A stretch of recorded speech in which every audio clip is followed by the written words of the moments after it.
रोखठोक, बेधडक आणि नेमक्या घडामोडींचा अचूक वेध घेणारं एकमेव विजनरी बातमीपत्र विन टीव्ही मराठी.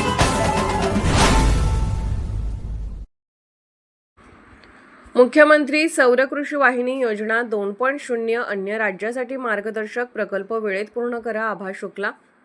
मुख्यमंत्री देवेंद्र फडणवीस यांच्या पुढाकारातून सुरू झालेली मुख्यमंत्री सौर कृषी वाहिनी योजना 2.0 ही आता इतर राज्यासाठी मार्गदर्शक ठरत असल्याचे प्रतिपादन अतिरिक्त मुख्य सचिव आभास शुक्ला यांनी केले.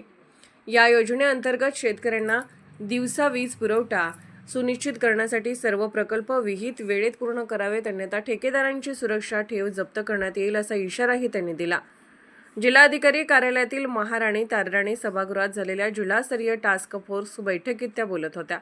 यावेळी महावितरणचे अध्यक्ष व व्यवस्थापकीय संचालक लोकेश चंद्र, जिल्हाधिकारी डॉक्टर विजय राठोड, मुख्य कार्यकारी अधिकारी डॉक्टर जास्मिन, पोलीस अधीक्षक निलोत्पल बसू आदी उपस्थित होते. आभास शुक्ला पुढे म्हणाले की राज्यात विकेंद्रित सौर ऊर्जा प्रकल्पांद्वारे शेतीला दिवसा वीज पुरवठा केला जात असून अपारंपरिक ऊर्जेत महाराष्ट्र देशात दुसऱ्या क्रमांकावर पोहोचला आहे. ऑफ ग्रीड सोलर पंप बसवण्यात 69% काम पूर्ण करून राज्याने देशात प्रथम स्थान मिळवले आहे. तसेच महाराष्ट्र वीज नियामक आयोग यांच्या माध्यमातून वीज दर सवलतीचा लाभ नागरिकांपर्यंत पोहोचवण्यात आला आहे. महावितरणचे अध्यक्ष लोकेश चंद्र यांनी पंतप्रधान सूर्यघर आणि सौरग्राम योजनांमध्ये लोकसहभाग वाढवण्याचे आवाहन केले. जिल्ह्यातील 80 सरकारी कार्यालयांवर सौर पॅनल बसवण्यात आले असून हे काम 100% पूर्ण करण्याचे निर्देश त्यांनी दिले. पुढील काही वर्षात आवश्यक वीजपैकी 50%हून अधिक वीज अपारंपरिक स्रोतातून मिळवण्याचे लक्ष्य असल्याचे त्यांनी सांगितले. औद्योगिक ग्राहकांशी संवाद साधताना त्यांनी सोलर स्टोरेज क्षमतेबाबत माहिती दिली.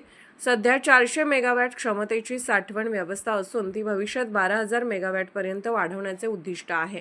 तसेच स्मार्ट मीटर हे प्रीपेड नसल्याचे स्पष्ट करत तक्रारीचे प्रमाण मोठ्या प्रमाणात घटल्याचे त्यांनी नमूद केले. बैठकीस कोल्हापूर व सांगली जिल्ह्यातील ठेकेदार, औद्योगिक संघटनांचे प्रतिनिधी तसेच महावितरणचे अधिकारी व कर्मचारी मोठ्या संख्येने उपस्थित होते. विन टीव्ही प्रतिनिधी Bhimrao Patil. Win TV Marathi news चॅनलला लाईक करा, शेअर करा आणि सबस्क्राईब करा.